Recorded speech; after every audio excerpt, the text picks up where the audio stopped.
대선 경선이 본격화되면서 각 후보들 간 경쟁도 갈수록 격화되고 있습니다. 이런 가운데 박근혜 전 대통령에 대한 구속영장 청구 여부는 이르면 다음 주 초에 결론 지어질 것으로 보입니다. 네, 이 시간 최창렬 용인대 교수, 장성호 건국대 교수와 정치권 이슈 살펴보겠습니다. 어서 오세요. 네, 어서 오십시오. 네, 안녕하세요. 네.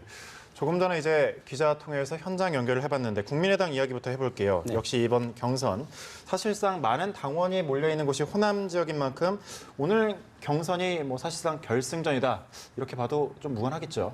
글쎄 국민의당은 호남을 본인들의 어떤 정치적인 예. 그런 가장 핵심적인 지역으로 지금 생각하고 있지 않습니까? 이런 상황에서 지금 19만 명 중에 10만 명이 당원이 여기에 몰려 있는 그렇기 때문에 여기가 오히려 마지막 오늘 결승전이나 다름없는 이렇게 예. 결정이 된다고 보면 될 것 같은데 특히 이제 80%가 현장 투표고 20%가 여론조사로 경선 방식을 치르고 있지 않습니까? 예.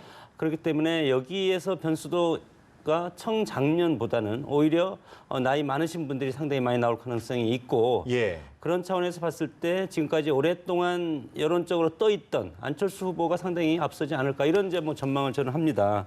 그러나 이제 이것이 여러 가지 지금 오전에 시스템 에러 같은 것들이 지금 일어나고 있고 예. 여러 가지 지금 운영상의 문제가 지금 발생하고 있기 때문에 이런 것들만 잘 보완을 한다면 그래도 오늘 결과가 마지막까지 갈 가능성이 크다고 봅니다. 예. 예, 오늘 경선 최대 관전 포인트는 무엇이고 또 지금까지의 판세는 어떻게 분석하고 계신지요? 이 경선의 특징이 예. 선거인단 등록이 필요가 없어요. 그렇죠. 주민등록증 이제 신분증만 예. 있으면은 누구나 다 가서 예. 투표할 수가 있는 거거든요. 지역에도 관계가 없고 예. 민주당의 경선은 선거인단으로 등록을 해야 되는 거고 그런 차이가 있어요. 국민의당 경선과 이제 민주당 경선이 예. 완전 국민 경선이라 하더라도 그렇기 때문에 이 신분증만 있으면 된다는 얘기는 다시 말하면 조직력이 결국은 이 승패를 가름할 수 있다는 그런 얘기거든요. 예. 선거인단 등록을 하지 않으니까 그쪽의 지역에 이제 그 당원들 예. 오히려 더 동원할 수가 있고 이런 부분이 있는데 아무래도 안철수 전 대표가 국민의당을 말하자면 창업주나 마찬가지니까 그리고 지난 총선 때 호남에서 사실 호남에서의 그 의석을 기반으로 해서 국민의당이 지금 존재하는 거니까 예. 그러면서 볼 때는 우리 장 교수 말씀처럼 안철수 전 대표가 유리할 수밖에 없죠. 안철수 의원이 그러나 예. 지금 사실 손학규 전 대표는 강진에서 2년이나 있었고 그리고 나름 호남으로부터도 많은 지지를 받고 있어요. 다른 예. 지역에 비해서는 상대적으로. 그렇기 때문에 이게 또 아까 조직력이 이 판세를 가름한다고 말씀드렸는데 나름 손학규 전 대표도 조직에 상당한 자신을 가지고 있는 상황이고 또 박주선 의원의 경우도 거기서 지역구 의원을 계속 하고 있는 상황이기 때문에 세 후보 중에선 박주선 의원이 지역구가 거기잖아요. 이런 점을 또 박주선 의원은 내세울 수가 있죠. 그래서 조직력이 승부를 가르는 것이기 때문에 물론 분명히 지지율은 안철수 전 대표가 예. 앞서고 있습니다. 우세한 건 사실이고 그러나 역시 조직력이 가른다면은 그 결과를 완전하게 예단할 수 없다. 그래서 오늘 8시에 이제 그 판가름이 나요. 예. 그것이 어떻게 될지 일단 지켜볼 수밖에 없죠. 네. 끝까지 지켜봐야 되겠군요. 민주당 호남 경선도 이제 이틀 앞으로 다가왔습니다. 역시나 호남에서 승기를 누가 잡느냐 상당히 중요하겠죠. 조직 싸움이 될 것도 같고 예. 그리고 지금까지 대세론에 떠 있는 문재인 전 대표가 상당히 앞서 있다고 봅니다. 예. 결국은 이번에 호남의 역대 표심을 보면 전략적인 투표를 해왔다. 물론 국민의당도 여기 보면 일정 부분 서로 반분하고 있는 형국이지만 민주당 자체만으로 봤을 때는 누가 정권 교체에 적임하고 제일 앞서 있는 후보가 누군지 이것을 호남 유권자들이 판단할 가능성이 크고 야권 전체의 방향을 여기에서도 호남의 표심이 결정할 가능성이 상당히 크다고 봅니다. 물론 제주, 호남 그리고 점점 올라오면서 충청, 경기, 서울 예. 이렇게 지금 전개가 되겠지만 야권의 어떤 번거지 아니겠습니까? 현재 그렇기 때문에 민주당도 마찬가지로 호남에서 1위가 끝까지 1위를 지킬 가능성이 상당히 크다 네. 그렇게 봅니다. 지금까지 판세로는 문재인 전 대표의 대세론이 이제 지속되고 있지만 안희정 충남지사나 또 이재명 성남시장의 저력도 만만치 않거든요. 만약에 문재인 전 대표가 호남에서 과반 이상 득표를 못한다면 다른 지역에서 판세가 역전될 가능성에 대해서는 어떻게 보세요? 아무튼 예. 호남 지역이 야권의 심장부고 지금은 여야의 구분은 없다 하더라도 야권의 상징이기 때문에 호남에서의 승리가 경선 전체 판세를 아마 좌우할 겁니다. 특히 민주당의 경우도 마찬가지고 예. 국민의당도 마찬가지라고 봐요. 근데 최근에 이제 그 문재인 전 대표에 대한 이른바 네거티브 논란이라든지 안희정 지사와 굉장히 이게 수위가 높았잖아요. 안희정 지사의 경우는 또 페이스북에다가 SNS에 뭐 질겁하게 만든다 뭐 이런 예. 얘기도 또 하고 그랬어요. 그래서 상당히 지금 이제 문재인 후보와 안희정 후보의 이 같은 뿌리는 같다 하더라도 뿌리가 같은 후보라고 보기 어려울 정도로 서로 이제 네거티브 공방이 가열됐단 말이죠. 예. 특히 최근에 그 이제 22일 날 투표를 했었잖아요. 그 투표 결과가 유출됐다라는 유출 논란이 있어서 역시 문재인 후보 측이 뭔가 이렇게 한 게 아니냐. 그래서 이 결과는 뭐 특정 후보에게 많이 유리하게 나왔다라고 지금 알려주고 있잖아요. 그래서 이거는 사실이 아니다라고 이제 당 선관위에서 얘기하고 있는 상황인데 예. 이러한 것들이 이제 호남 민심에 어떻게 미치지는 모르겠으나 역시 문재인 전 대표가 지지율이 높아요. 호남에서도. 예. 단지 이제 이 갤럽 발표를 보면 말이죠. 지난주 금요일 날 예. 어제죠. 어제 발표 보면 호남에서 역시 문재인 후보가 높긴 높은데 33% 정도가 나왔어요. 전주에 비해서 많이 떨어졌더라고요.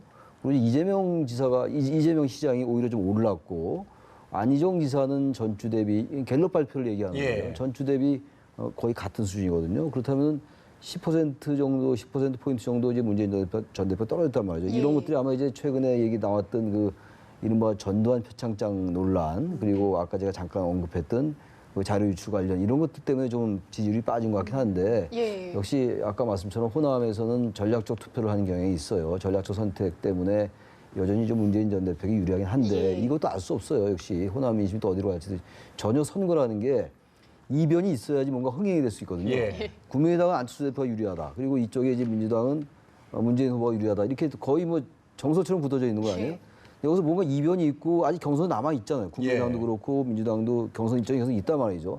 뭔가 새로운 변화의 조짐이 보일 때 더 주목도가 높아지고 경쟁력이 높아지는 건데 그런 면에서 볼 때 오늘 내일 이제 국민의당 경선 그리고 27일부터 또 이제 민주당 경선 예. 이것이 어쨌든 이번 선거의 하이라이트입니다 결국. 그래서 역시 어떤 이변이 나타날지를 일단 한번 지켜봐야 된다 이렇게 생각합니다. 예. 우리 최찬일 교수님은 이변을 좀 기대하는 듯한 그런 표현을 하시는데 저는 어떤 식으로 가든 이변은 없을 것이다. 저는 그렇게 예. 판단이 됩니다. 왜냐하면 문재인 전 대표가 1위를 하고 2위가 누구가 올라오던 문재인 전 대표와 이재명 시장은 같은 성향의 진보적인 색채가 상당히 강한 선명성이 강한 그런 후보이기 때문에 안희정 지사가 설령 1등으로 올라선다 하더라도 문재인 전 대표가 2등으로 올라가도 결선 투표 간다고 하더라도 이재명 성남시장의 표가 문재인 전 대표 표로 갈 가능성이 상당히 많기 때문에 문재인 전 대표의 대세론을 어느 누구든 꺾을 수는 없는 그런 상황이 아닌가 싶습니다. 예. 저도 이제 아까 예. 말씀이 이변을 뭐 기대하는 건 전혀 아니고 제가 이변을 기대할 예. 하나 하등 이유도 없고 예. 단지 이제 문재인 전 대표의 이른바 독주론, 대세론이 굉장히 오래 가고 있잖아요. 예. 근데 과거의 선거를 볼 때 이회창 후보가 50%를 넘은 적도 있어요. 이명박 후보도 40%를 넘었고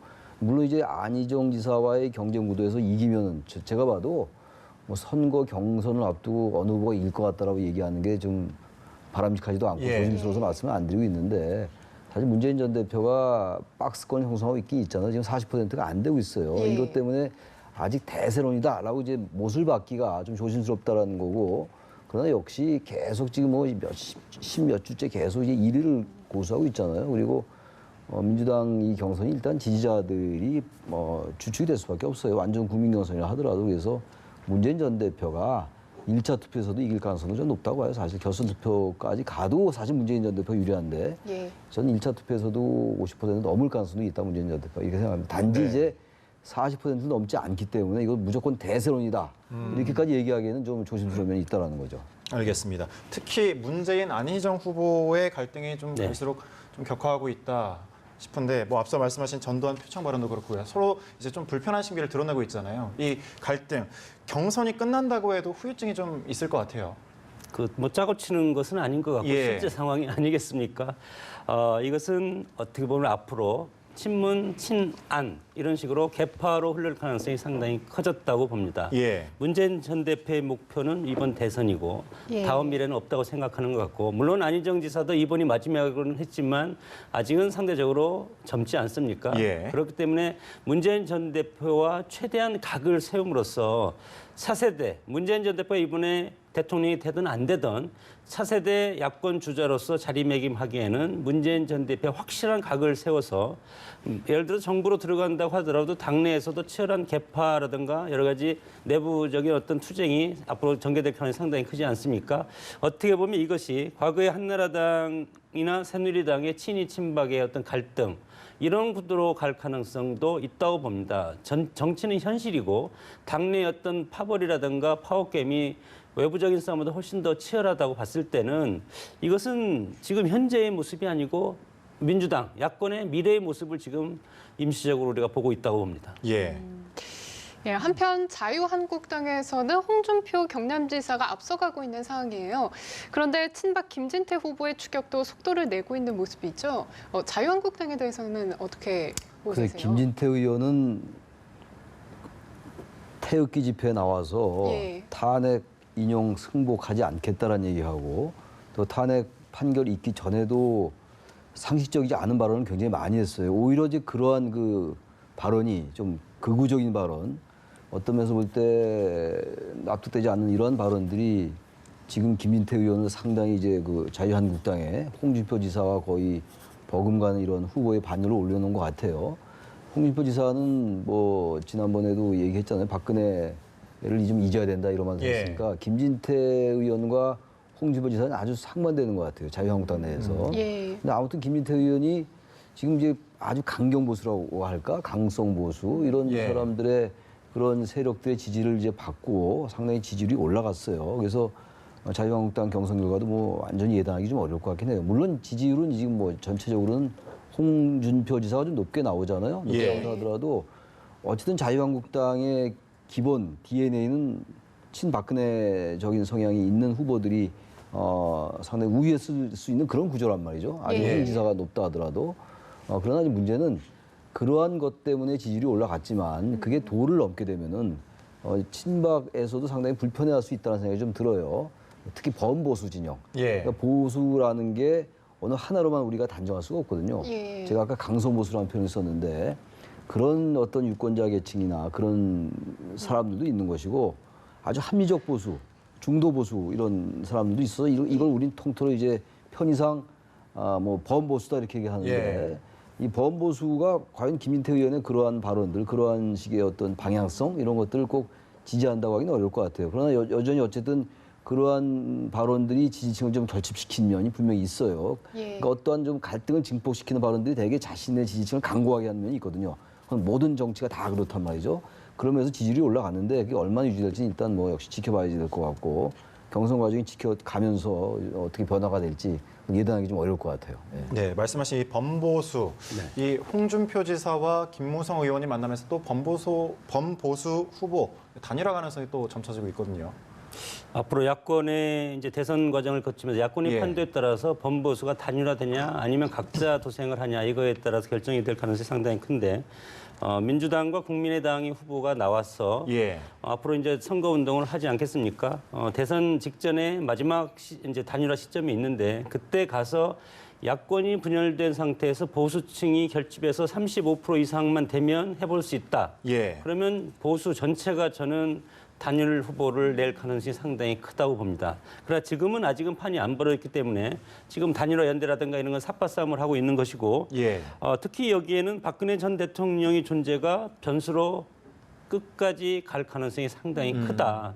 박근혜 전 대통령이 검찰 조사나 이런 것들 그리고 뭐 구속영장 청구 여부 이런 것들과 더불어서 지금 박근혜 전 대통령을 탄핵하고 나간 바른정당 결국은 박근혜 전 대통령이 지금 현재 존재하고 있기 때문에 합당이라든가 이런 건 상당히 어려울 가능성이 크고 앞으로도 이것이 앞으로 차기 총선 대선뿐만이 아니고 차기 총선까지도 이것이 이어질 가능성이 있기 때문에 박근혜 같은 대통령이 존재하는 한 이것이 통합까지 이어지기는 상당히 어려울 가능성이 상당히 크기 때문에 물론 후보 단일화는 나중에 이길 수 있다. 87년 대선처럼 1로 3김이 싸워서 야권 분열해서 약체 노태우 후보가 당선됐을 때처럼 그런 경우가 온다면 범보수는 단일화하리라고 봅니다. 그리고 범보수 단일화라는 게요 좀 애매하긴 좀 한 것 같아요.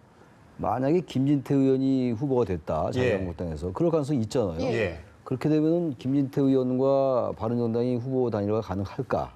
그걸 하나 생각해 볼 필요가 있어요. 예. 다른 건 몰라도 다른 정책 같은 경우는 좀 달랐다 하더라도 단일화할 수가 있는데 박근혜 전 대통령에 대한 탄핵에 대한 생각이 완연하게 달렸잖아요. 예. 바로 그것 때문에 바른정당이 탈당을 했는데 김인태 의원은 탄핵이 인용되고 국민으로부터 이제 어떤 대통령 그렇죠. 파면 절차가 끝났음에도 불구하고 그걸 승복하지 못하겠다는데 그걸 과연 바른정당과 이 후보 단일화가 가능할 것인가 문제가 하나 있고 예. 만약에 그렇게 된다면 이 국민의당하고의 연대는 전혀 이제 물 건너가는 거죠. 그러니까 예. 단지 범보수 후보 단일화도 단일화입니다만 예. 이제 이쪽에 바른정당과 국민의당의 연대 가능성도 여전히 남아 있는 거거든요. 지금 현재 예. 안철수 의원은 뭐 자강론을 얘기하고 있다 하더라도 그렇기 때문에 자유한국당의 홍준표 지사가 후보가 되느냐, 김인태 의원이 후보가 되느냐도 굉장히 중요한 변수일 것 같고요. 김무성 의원은 지금 양쪽 정당 다 만나고 있는데 또 그거에 대한 가능성은 굉장히 부인하고 있어요. 김무성 예. 대표가 저쪽하고는 단일화 안 한다. 그렇기 때문에 아직은 이게 무조건 이제 양강구도로 가면서 뭐 과거의 여대야, 보수의 진보로만 예. 가기 좀 저는 어려울 것 같아요. 현재 자유한국당의 그 연대를 범보수 후보가 단일화해가지고 그 정도의 파괴력을 예. 좀 화력을 가지긴 좀 어려울 것 같아요. 이번에 뭐 아까도 자막에 나오던데 기울어진 운동장이라고 자막에 나오던데 예. 어차피 이 진보진영으로 많이 기울어 있는데 범보수가 이른바 보수 진영이 단일화해서 거의 비슷한 구도로 간다. 이건 저는 상상이 어려운 구도가 아닌가 지금으로서는. 알겠습니다. 모르죠. 앞으로 경선이 어떻게 진행되고 여러 변수가 아우러짐에 따라서 다시 또 바뀔 수는 있다 하더라도 적어도 현 단계에서는 그렇게 진보와 보수가 과거의 이분법처럼 예. 똑같은 양강구도로 가기 좀 어렵지 않겠는가 이렇게 생각이 되긴 합니다. 네. 뭐 단일화 가능성에 앞서서 일단 바른정당에서는 유승민 후보가 국민정책평가단 투표에서 3전 3승 연승을 거뒀습니다. 뭐 지금의 추세로 봤을 때는 대선 후보로 선출되는 데는 큰 무리가 없다고 보시나요? 어떻게 보세요? 각종 여론조사도 그렇고요. 네, 뭐 보수는 분열하지 않는다고 했는데 지금 분열된 상태 아닙니까? 보수를 지지하는 당원들의 심리는 야권 보수 전체가 하나로 합치라는 것 아니겠습니까? 여기에서 남경필 지사는 끝까지 합치지 않겠다. 탄핵 반대 세력과는 합치지 않겠다는 것이고 여기에서 유승민 후보는 상대적으로 유연하게 합쳐야 된다, 연대해야 된다 이렇게 주장하고 있기 때문에 전통적인 보수의 어떤 당원들은 유승민 의원을 지지하는 거로 지금 보이기 때문에 무난히 저는 유승민 후보가 물론 뭐 수도권에서 경쟁을 해봐야 되겠지만 예. 보수적인 당원들의 뜻이 그렇다면 이것을 지금의 이 승기 이것을 유승민 후보가 이어갈 가능성이 있고 최종 후보로는 유승민 후보가 될 가능성이 저는 크다고 봅니다. 예. 박근혜 전 대통령 이야기를 좀 해보도록 하겠습니다. 검찰 신병 처리 결정 일단은 좀 이번 주를 넘길 전망입니다. 법과 원칙에 따르겠다고 하지만 아무래도 전직 대통령이라는 그런 차원에서 영장 실질 심사가 아무래도 검찰로서도 좀 어렵겠죠. 법과 원칙에 따른 수사라는 거는 읽기에 따라서는 예. 구속영장을 청구하겠다라는 쪽으로 많이 들리는 것 같아요. 여러 가지 지금 혐의 사항도 많고 그리고 다들 아시겠습니다만 여전히 혐의를 부인했단 말이죠. 예. 그렇다면 뭐 구속영장을 발부하는 청구하는 사유가 여러 가지 있는 중에서 혐의를 부인한다는 것은 증거인멸의 우려가 있다고 해석될 수 있기 때문에 순수하게 법과 원칙이라는 논리에 따른다면은 구속영장을 청구할 가능성이 높은데 검찰이 원래 이번 주 말 정도에 그 영장 청구 여부의 가닥이 잡히려고 예상들을 했는데 이번 주말을 넘기는 거란 예. 말이죠. 다음 주 초가 될 것 같은데 김순환 검찰총장의 고민이 깊어지겠죠. 아무래도 전직 대통령이라는 것을 뭐 완전히 부인하기 어려우니까. 영장 실질 심사 제도는 1997년도 이후에 생겼습니다. 예. 전직 대통령들은 영장 실질 심사를 받지 않았었죠. 그러니까 아마 제가 보기에는 최소한 박근혜 전 대통령이 영장 실질 심사를 받는 가장 최초의 대통령이 되지 않을까. 만약 영장 실질 심사를 받지 않는다는 얘기는 검찰이 영장도 청구하지 않는다는 얘기거든요. 과연 그게 예. 상상이 가는 일인지 여러 가지로 볼 때는 뭐 법 앞에 평등이라는 구체적으로 뭐 그런 원론적 얘기를 하지 않더라도 이 상황에서 불구속 기소하기는 좀 어려울 것 같아요. 어차피 법정으로 가는 건 거의 기정사실인데 예. 구속이냐 불구속이냐가 초미의 관심이잖아요. 이 상황 속에서 검찰이 영장 청구도 안 한다. 이건 전 상상이 어려울 것 같습니다. 네, 교수님은 어떻게 보세요? 뭐 검찰의 근성, 국민의 법감정, 형평성, 검찰로도 이거에 대해서 엄청나게 지금 고민이 깊고 정치적인 후폭풍 이런 걸 감당할 수 없으리라고 봅니다. 예. 그렇기 때문에 검찰의 본능적인 법과 원칙대로 한다면 범죄 중대성이 있다고 볼 가능성이 상당히 크지 않겠습니까? 이것은 재판이 아니고 검찰은 수사로 해서 이것이 위법부당한 것이 있다. 이렇게 판단하면 구속영장을 청구하겠고 다만 이것이 재판부에 가서 이것이 증거인멸 도주 우려 범죄 중대성 이것이 그리고 이제 뇌물죄와 관련돼서 이것이 서로 쌍방과 조사해서 일치하지 않는 면이 있다. 이렇게 보면 이 구속영장이 법원에 의해서 기각될 가능성도 사전 구속영장이 기각될 가능성도 있는 것 아니겠습니까? 예. 어쨌건 검찰로서는 구속영장이 기각되면 상당히 큰 타격을 입을 것이고 구속영장을 청구를 한다면 그 책임을 법원으로 넘긴다. 이런 측면으로 우리는 해석을 해야 된다고 봅니다. 예, 알겠습니다. 두 분과 함께 정치권 이슈 짚어봤습니다. 최창렬 용인대 교수, 장성호 건국대 교수와 함께 이야기 나눠봤습니다. 고맙습니다.